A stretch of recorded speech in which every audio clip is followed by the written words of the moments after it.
menghilang dari dunia per-YouTuban. Oke, sekarang ini kita akan membahas tentang ada 12 cara meningkatkan mutu pendidikan sekolah untuk memajukan pendidikan di Lombok Timur. Nah, namun sebelum melanjutkan video ini, jangan lupa klik tombol subscribe di bawahnya, klik like dan komen apa kekurangan dari video ini, karena komen saudara-saudara atau sahabat Nadiba Media bisa membangun channel YouTube ini.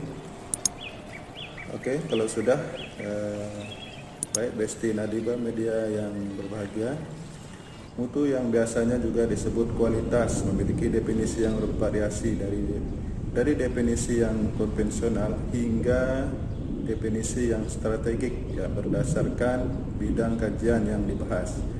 Definisi konvensional dari kualitas biasanya menggambarkan karakteristik langsung dari suatu produk, nah, seperti performan, keandalan, mudah dalam menggunakan, estetika, dan sebagainya.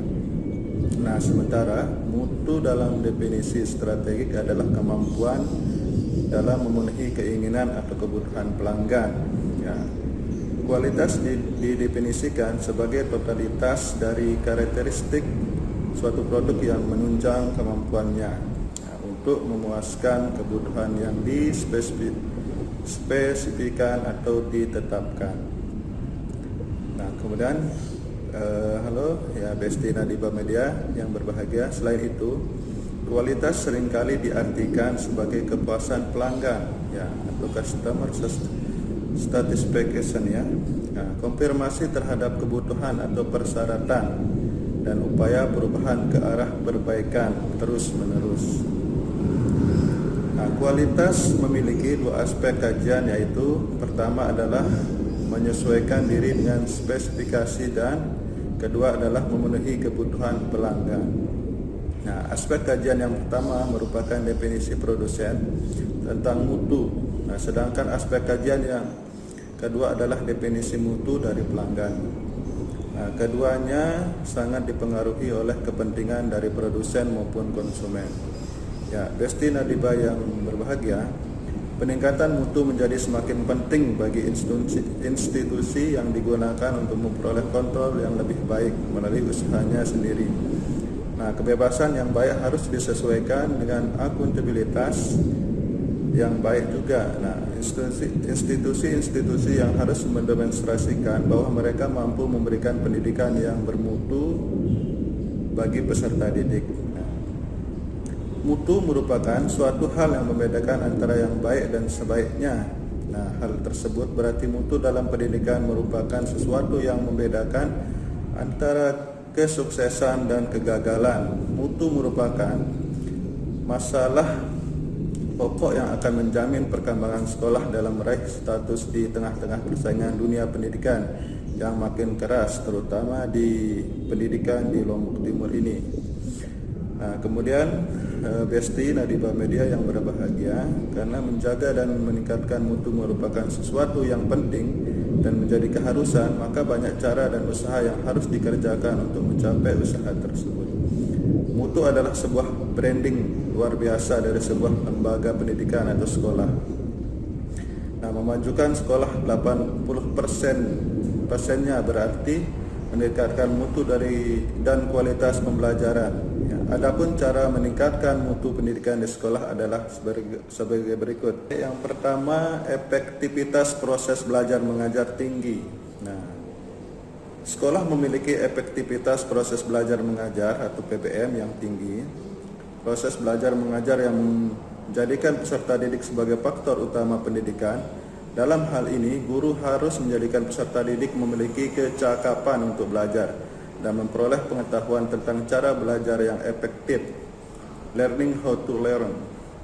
Untuk itu, guru harus mampu menciptakan iklim belajar yang menyenangkan, joyful learning, sehingga peserta didik tidak merasa tertekan atau terpaksa ketika menghadapi pembelajaran di dalam kelas.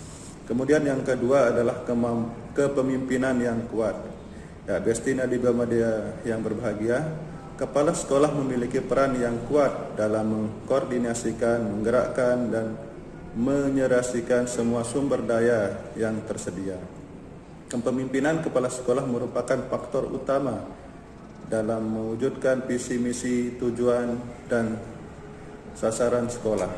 Oleh karena itu, kepala sekolah dikatakan berkualitas apabila kepala sekolah dapat memberi pengaruh yang lebih baik dalam tindakan-tindakan kinerjanya, sehingga warga sekolah dapat bekerja maksimal sesuai dengan program yang telah ditentukan.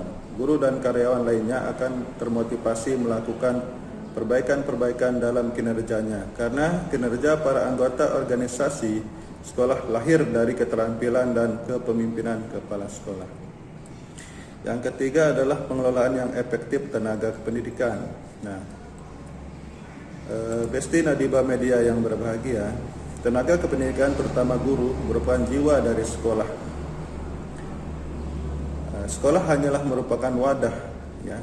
Oleh karena itu, pengelolaan tenaga kependidikan mulai dari analisis kebutuhan, perencanaan, pengembangan, evaluasi kinerja, hubungan kerja, hingga pada tahap imbal jasa. Merupakan garapan penting bagi seorang kepala sekolah. Karena itu, sekolah yang bermutu mensyaratkan adanya tenaga kependidikan yang memiliki kompetensi dan berdedikasi tinggi terhadap sekolahnya. Selanjutnya yang keempat adalah sekolah memiliki budaya mutu. Besti Nadiba Media yang berbahagia, budaya mutu tertanam di sanubari semua warga sekolah, sehingga setiap perilaku selalu didasari oleh profesionalisme. Budaya mutu memiliki elemen-elemen sebagai berikut. Yang pertama, informasi kualitas harus digunakan untuk perbaikan, bukan untuk mengadili atau mengontrol orang. Yang kedua, kewenangan harus sebatas tanggung jawab. Selanjutnya, yang ketiga, hasil harus diikuti reward dan punishment. Yang keempat, kolaborasi, sinergi, bukan kompetensi, harus merupakan basis atau kerjasama. Kemudian yang kelima, warga sekolah harus merasa aman terhadap pekerjaannya. Kemudian atmosfer keadilan, fairness harus ditanamkan. Imbal jasa harus sesuai dengan pekerjaan, dan warga sekolah merasa memiliki sekolah. Sekolah memiliki teamwork yang kompak, cerdas, dan dinamis. Besti Nadiba Media yang berbahagia, output pendidikan merupakan hasil kolektif warga sekolah, bukan hasil individual. Karena itu, budaya kerjasama antar fungsi dalam sekolah, antar individu dalam sekolah harus merupakan kebiasaan hidup sehari-hari. Dalam sekolah, budaya kolaborasi antar fungsi yang harus selalu ditumbuh kembangkan hingga tercipta iklim kebersamaan. Yang kelima adalah sekolah memiliki kewenangan atau kemandirian. Sekolah memiliki kewenangan untuk melakukan yang terbaik bagi dirinya, sehingga dituntut untuk memiliki kemampuan dan kesanggupan pada atasan. Untuk menjadi mandiri, sekolah harus memiliki sumber daya yang cukup untuk menjalankannya. Iklim otonomi yang sedang digalakkan harus dimanfaatkan secara optimal oleh sekolah. Oleh karena itu, inovasi, kreasi, dan aksi harus diberi gerak yang cukup, yang pada akhirnya akan menumbuhkan kemandirian.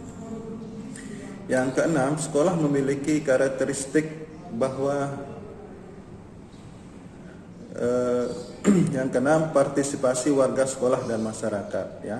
Sekolah memiliki karakteristik bahwa partisipasi warga sekolah dan masyarakat merupakan bagian dari kehidupannya. Hal ini dilandasi keyakinan bahwa makin tinggi tingkat partisipasi, makin besar pula rasa memiliki. Makin besar rasa memiliki, makin besar pula rasa tanggung jawab. Makin besar rasa tanggung jawab, makin besar pula tingkat dedikasinya. Yang ketujuh, sekolah memiliki keterbukaan atau transparansi manajemen. Keterbukaan atau transparansi ini ditunjukkan dalam pengambilan keputusan, penggunaan uang, dan sebagainya, yang selalu melibatkan pihak-pihak terkait sebagai alat pengontrol. Pengelolaan sekolah yang transparan akan menumbuhkan sikap percaya diri warga sekolah dan orang tua yang akan bermuara pada perilaku kolaboratif warga sekolah dan perilaku partisipatif orang tua dan masyarakat. Yang kedelapan, sekolah memiliki kemampuan untuk berubah ya, psikologis dan fisik. Ya, Besti Nadiba Media yang berbahagia, sekolah harus merupakan kenikmatan bagi warga sekolah. Sebaiknya kemampuan merupakan musuh sekolah ya. Tentunya yang dimaksud perubahan di sini adalah berubah kepada kondisi yang lebih baik atau terjadi peningkatan. Artinya setiap dilakukan perubahan hasilnya diharapkan lebih baik dari sebelumnya, terutama mutu peserta didik. Yang kesembilan, sekolah melakukan evaluasi dan perbaikan secara berkelanjutan. Ya, Besti Nadiba Media yang berbahagia, evaluasi belajar secara teratur bukan hanya ditunjukkan untuk mengetahui tingkat daya serap dan kemampuan peserta didik, tetapi yang terpenting adalah bagaimana memanfaatkan hasil evaluasi belajar tersebut untuk memperbaiki dan menyempurnakan proses belajar mengajar di sekolah.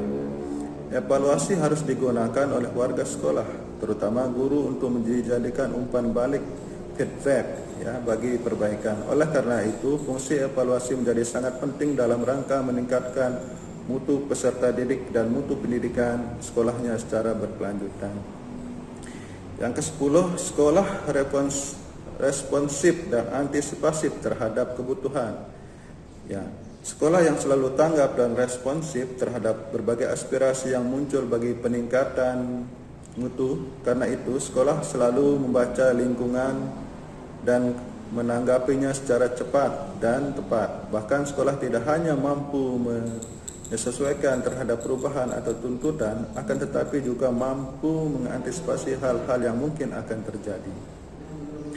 Yang ke-11, sekolah memiliki akuntabilitas. Ya, akuntabilitas adalah bentuk pertanggungjawaban yang harus dilakukan oleh sekolah terhadap keberhasilan program yang telah dilaksanakan. Akuntabilitas ini berbentuk laporan presentasi yang dicapai baik kepada pemerintah maupun kepada orang tua, peserta didik dan masyarakat. Yang terakhir, yang ke-12 adalah sekolah memiliki sustainabilitas ya. Sekolah harus memiliki sustainabilitas yang tinggi karena di sekolah terjadi proses akumulasi peningkatan sumber daya manusia. Ya, diversifikasi sumber dana, pemilikan aset sekolah yang mampu menggerakkan income, generasi aktivitas dan dukungan yang tinggi dari masyarakat terhadap ekstensi sekolah. Nah, itulah 12 cara meningkatkan mutu pendidikan sekolah untuk memajukan pendidikan di Lombok Timur. Semoga dengan cara ini bermanfaat untuk saya pribadi dan bermanfaat untuk semua sekolah dan guru di Lombok Timur. Sekian dan terima kasih. Wallahu muwaffiq wal hadi ila sabil rasyad. Assalamualaikum warahmatullahi wabarakatuh.